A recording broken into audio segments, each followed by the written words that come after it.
안녕하세요. 저는 감리교 신학대학 신학과 7, 8학번 김정림 선교사입니다. 저는 1977년도에 대학 재학 중에 제 일생에 정말 명문대를 다녀야 되겠다는 생각으로 3개월 만에 자퇴하고 다시 재수를 했는데 이상스럽게 제가 생각하지도 않았던 뜻밖의 감신대에 입학하게 되었어요. 어려서부터 교회 안에서 어른들이 분란을 일으키고 목사님을 괴롭히는 것을 봤기 때문에 저는 절대로 목사나 전도사나 사모가 되지 않으리라 이렇게 결심을 했는데 감리교 신학대학에 입학을 했으니 정말 기가 막혔어요. 그래서 학교에 대한 애착도 자부심도 없고 마지못해 수업을 들으면서 내가 이 학교를 졸업하면 정말 기적이야. 이 학교를 어떻게 하면 관둘 수 있을까? 그러면서 시험지 답안지를 백지로 내기도 하고 또 어떤 날은 수업 시간에 서울역 뒤쪽에 철로변에 가서 멍하니 앉아 있다가 다시 돌아오기도 하고 그러면서 어찌해서 이렇게 내 인생이 꼬이고 불행하게 됐을까 괴로워했어요. 이렇게 감신 1학년 1학기를 방황하면서 보내고 적응하지 못하고 있을 때 어느 날 문득 제가 날마다 교회 가서 기도하던 그 습관이 생각이 나서 저녁 5시쯤 웰치 기념관에 들어가서 홀로 기도를 시작했어요. 그런데 잡생각만 나고 기도가 되질 않았어요. 셋째 날 이래선 안 되겠다 싶어서 하나님과 나 사이에 죄의 벽이 있구나. 이걸 어떤 죄가 있지 생각해 보니까 대학 떨어지고 하나님을 원망한 죄가 생각이 나서 하나님 저 용서해 주세요 하는 그 순간에 저의 자아를 휘감는 그런 하나님의 음성이 들려왔어요. 사랑하는 딸아, 너는 나의 종이다. 내가 너를 택했다. 내가 태어날 때 너의 아비가 너가 인생에 사는 동안에 어떤 일을 할 것을 상징적으로 보여준 것이다.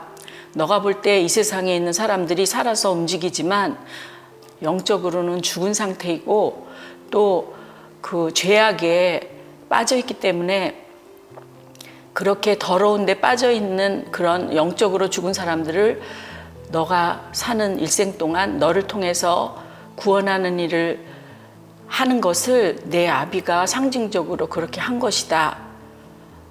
이렇게 설명을 해주시는 거예요. 저는 너무 놀라웠습니다. 그러시고는 하나님께서 그 자리에서 내가 너를 아주 큰 종으로 쓰겠다 그러셨어요. 그래서 하나님 저를 과연 얼마나 크게 쓰실지 그릇 모양으로 보여주세요. 그랬더니 하나님께서 제 앞에 지름 5cm 정도 되는 조그만 고추장 종지를 보여주셨어요. 그래서 하나님 방금 전에 저를 큰 종으로 쓰신다고 하시고 왜 이렇게 작은 그릇을 보여주십니까? 이렇게 따졌더니 하나님께서 이것이 바로 지금 너의 그릇의 크기다. 너가 좋아서 교회에서 너무 열심히 봉사하는데 나를 위한 게 아니라 다 너 만족을 위한 것이고 너는 이기적이다. 그래서 너의 지금의 그릇은 이 정도밖에 안 돼. 그런데 너가 이제부터 나를 위해서 내게 순종하며 충성하며 너가 싫은 것이라도 고난에 동참하면서 충성하면은 이 그릇이 점점 커지는 것을 내가 너에게 보여주겠다. 이렇게 말씀하셨어요. 그래서 그때부터 저는 그 작은 그릇을 본 것이 제게 너무나 자극이 되고 도전이 돼서 하나님을 위해서 최고, 최선, 최대로 쓰임받는 길이 무엇인가 그거를 찾으면서 살게 되었습니다. 이렇게 하나님께서 그때그때마다 보여주시고 확신을 주셔서 경상도에서 목회를 했고 목사 안수를 받고 그리고 1988년 3월에 선교사로 케냐 나이로비에 갔습니다. 세계적인 선교단체인 Youth in the Mission 예수전도단에서 3개월간 제자훈련 받았고요. 그리고 전도여행 간 곳도 또 그 제자훈련 마치고서 사역지로 배치된 곳도 마사이 부족 지역이었어요.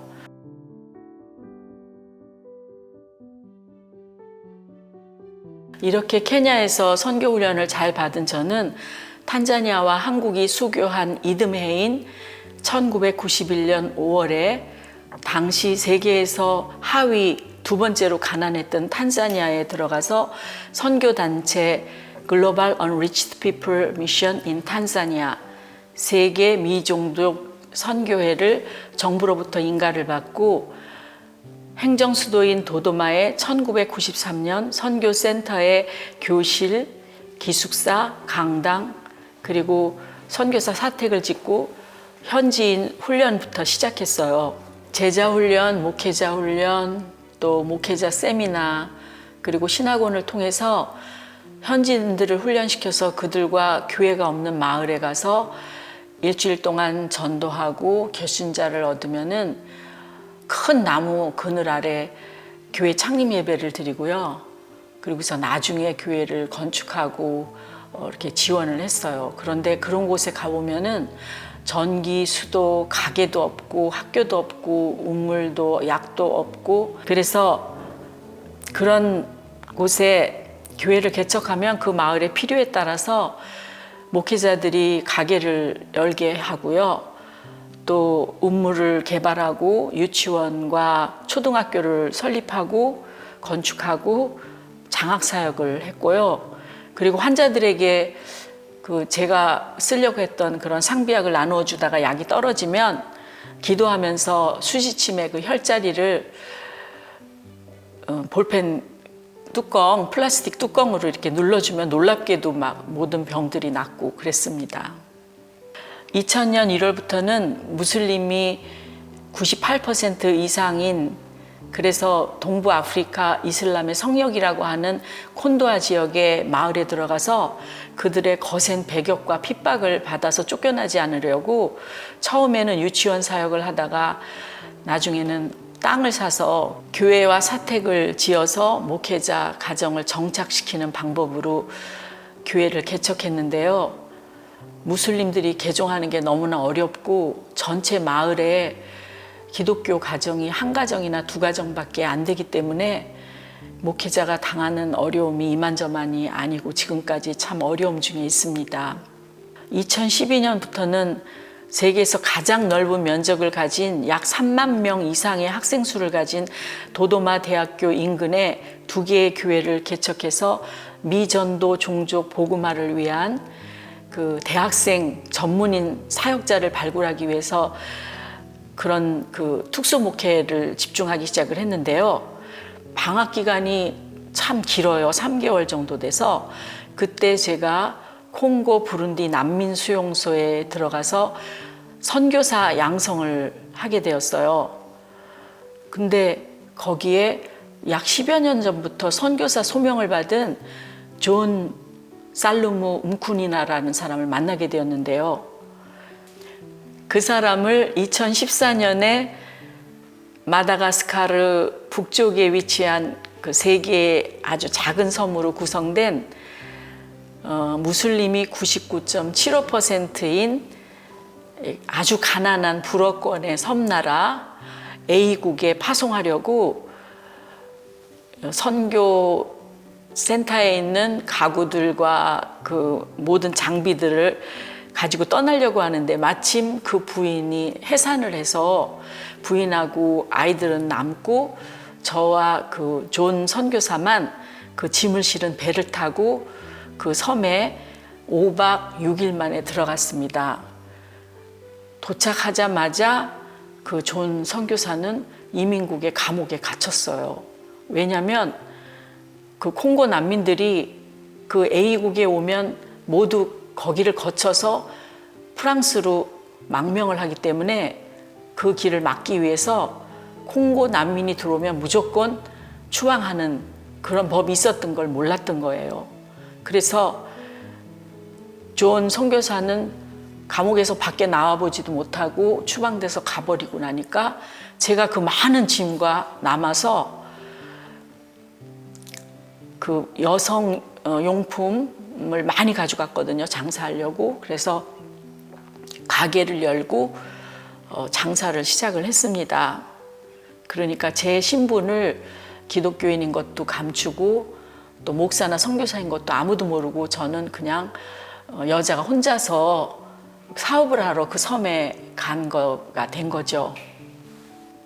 가게를 열고 일주일쯤 되었을 때 옆 가게의 아줌마가 목 디스크하고 허리 디스크로 이 팔하고 다리가 너무나 아파서 고통을 호소하기에 제가 수지침 혈자리를 이 손을 막 꾹꾹 눌러줬어요.